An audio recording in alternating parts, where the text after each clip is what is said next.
यूनानी जड़ी बूटियों से बना लीमरा का डिप डिप जोशांदा। सर्दी, खांसी, नजला, जुकाम ये सब हमें परेशानी में डाल देते हैं, पर क्या आपको पता है आपकी समस्याओं का एक हल है डिप डिप जोशांदा, एक हैरत अंगेज नेचुरल इलाज जो सर्दी, खांसी, नजला, जुकाम और गले की खराश के लिए बेहद फायदेमंद है।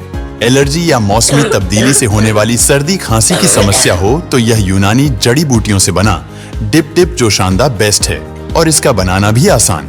1 कप गर्म पानी लें, टी बैग को डिप डिप करें, जोशांदा तैयार। न उबालने की दिक्कत, न छानने की परेशानी, है न कमाल का नुस्खा। लीमरा का डिप डिप जोशांदा बच्चे हो या बुजुर्ग सभी के लिए सेफ, बिना किसी साइड इफेक्ट के।